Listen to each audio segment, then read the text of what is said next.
Sampurasun. Ya, ini bagus, ini para istri korban. Bagus, ini ada Pak Kepala Desa mau menyampaikan. Ya, Pak Kades. Ya, Gubernur, saya dapat amanat dari keluarga almarhum yang belum ditemukan jenazahnya. Saya sebetulnya heran sama Pak Ono Surano bukan tukang bakso dari Lwegong, bukan. Oh, lain yang di lagu itu yang viral. Ya, bukan yang itu, tapi ini Pak Ono wakil ketua DPR kalau nggak salah. Yang rambutnya panjang. Ya. Tadi kan nelpon video call sama Pak Deddy Mulyadi, minta tolong supaya waktu pencarian orang hilang di mana, di Gunung. Apa itu namanya, yang di Cirebon itu? Yang di Cirebon itu ya, itu cukup bagus sekali sebagai wakil rakyat ya, sebagai DPR menyuarakan aspirasi rakyat, menyampaikannya kepada Deddy Mulyadi sebagai gubernur. Tetapi dulu kan sering sekali mengkritik Kang Deddy Mulyadi, bahkan nyinyirin Kang Deddy Mulyadi, tetapi sekarang minta tolong sama Pak Deddy Mulyadi.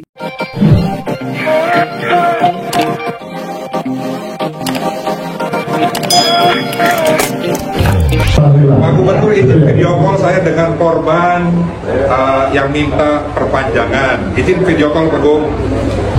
Sampurasun. Ya, ini Pak Gub, ini para istri korban. Pak Gub, ini ada Pak Kepala Desa mau menyampaikan. Ya, Pak Kades. Ya, Gubernur, saya dapat amanat dari keluarga almarhum yang belum ditemukan jenazahnya. Karena tadi habis musyawarah katanya pencarian hanya cukup 1 minggu. Sedangkan yang pihak korban minta perpanjangan waktu. Saya minta mohon. Iya, siap. Masih ada 5 izin, Pak Gub. Masih ada 5 yang ya, siap. Ya, atur nuhun, Pak Gub.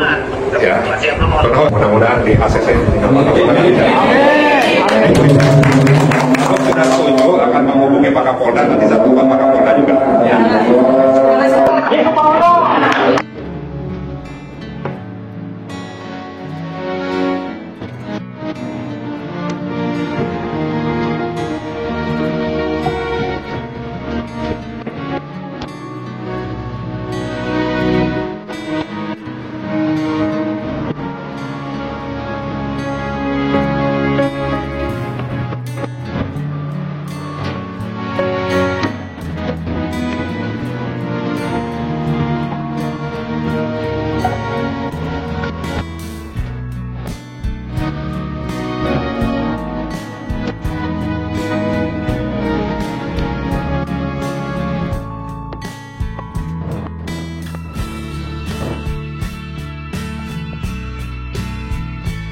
Kebijakan anak masuk ke luar militer kan? Ya tetap ya kita tolak itu. Apalagi KPI misalnya sudah menemukan ada beberapa hal. Yang pertama misalnya terjadi pemaksaan anak-anak dengan ancaman mereka tidak masuk, tidak akan naik kelas. Lalu misalnya ada ketidaknyamanan anak-anak di barang militer tersebut. Terus ada prinsip-prinsip militer juga yang seyogyanya tidak dijadikan kurikulum dari anak-anak tersebut karena melanggar undang-undang Sivitas dan hak asasi manusia.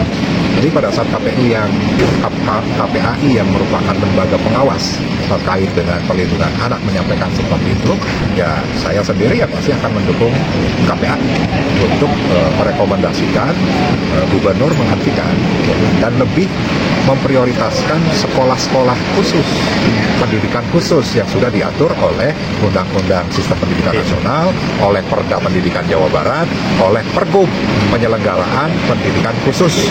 Ya, harusnya itu dulu. Juli. Duitnya kudu proses. Lelang dikit. Juli.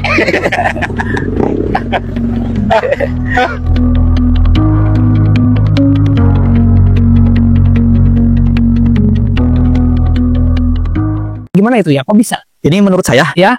kalau menurut saya sih sebenarnya Ono Surono ini kan dulunya itu nyinyir banget ya sama Kang Deddy Mulyadi. Jadi tiap kali Kang Deddy bikin kebijakan, tiap kali Kang Deddy bikin video atau apa, dia itu selalu hadir dengan nada nyinyir kan? Ya betul. Nah, tadi kan Pak Epul bilang katanya pas kemarin dia itu malah kok seperti mendekati KDM, dia itu meminta tolong atau apa. Nah, sebenarnya sih kalau menurut saya ya, Ono Surono ini seperti lagi bikin strategi.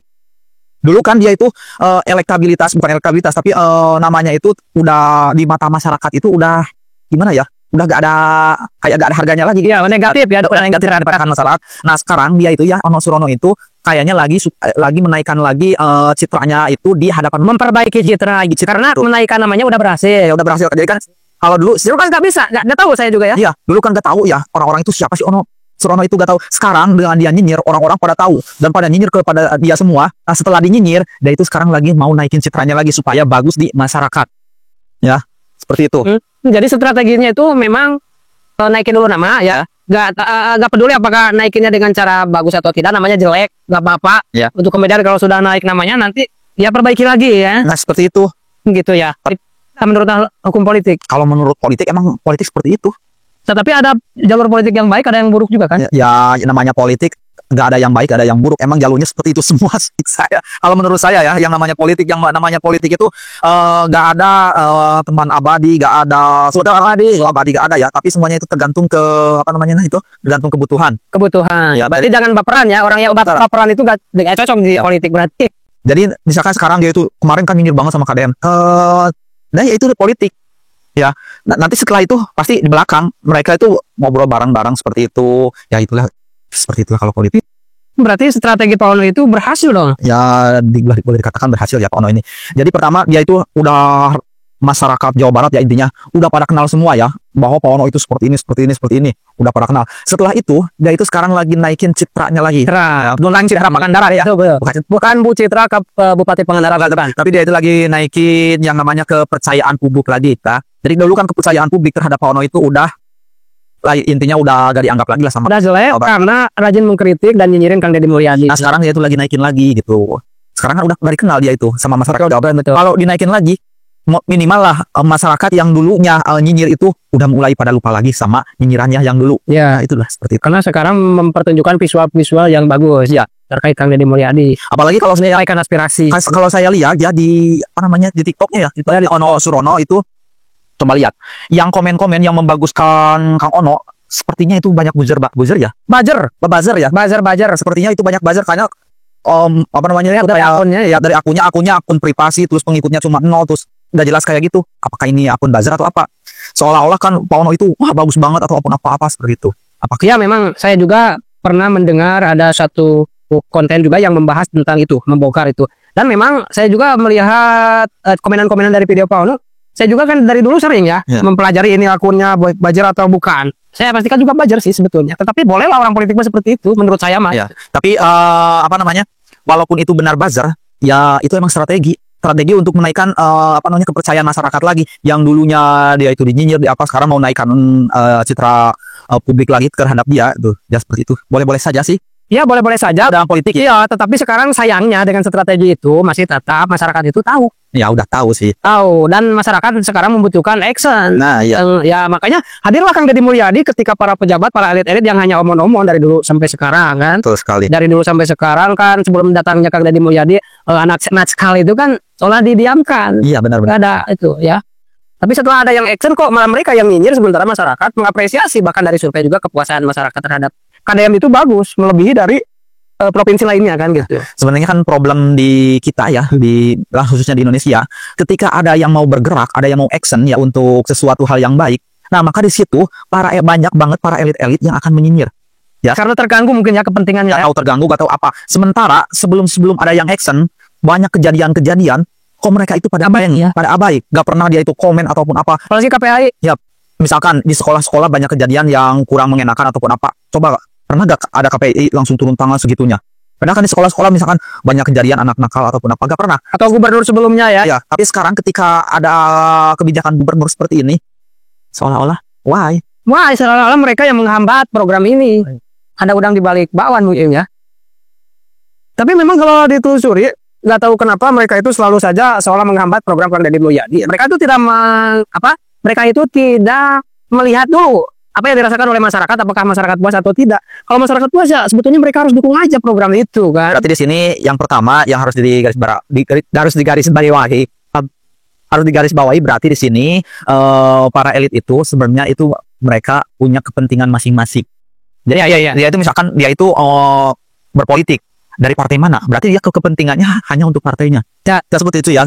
Terus misalkan mereka itu dari lembaga mana? Berarti mereka itu kepentingannya dari lembaga mana? Jadi untuk supaya eksistensi mereka itu lebih terlihat gitu. Jadi kepentingan mereka itu lebih ditonjolkan gitu seperti itu. Biar kelihatan wah bahwa saya ini bisa eksis seperti ini. Tapi endingnya mereka sendirilah yang malu. Iya, endingnya mereka terbaca oleh masyarakat, mereka bersuara untuk siapa? Iya. Karena kalau memang mereka bersuara untuk masyarakat, ya udah tinggal dukung Kang Deddy Mulyadi aja. Karena masyarakat itu kan semuanya 94% puas. Iya, soalnya sekarang itu masyarakatnya udah pada pintar sih. Iya, udah pada pintar, sudah bisa membaca gerak-gerik mereka ya. Jadi walaupun sekarang mereka itu ngomongnya gini-gini, udah kepercaya lah sama karena Iya. masyarakat sekarang udah pada pintar-pintar, bukan masyarakat yang bisa dibodoh-bodohi seperti itu.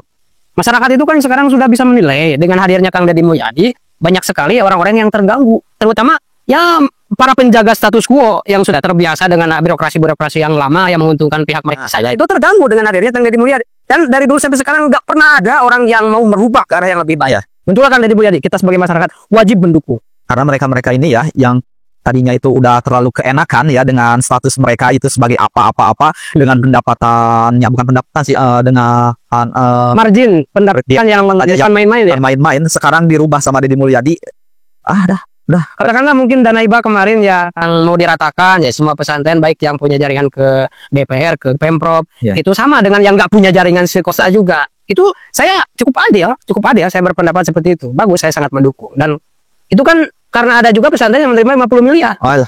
Dan banyak juga yayasan yang fiktif yang menerima uang. Dari sanalah kita sebagai masyarakat mendukung sekali adanya program efisiensi anggaran. Betul sekali. Terutama dari hibah. Itu kan rentan sekali dari hibah.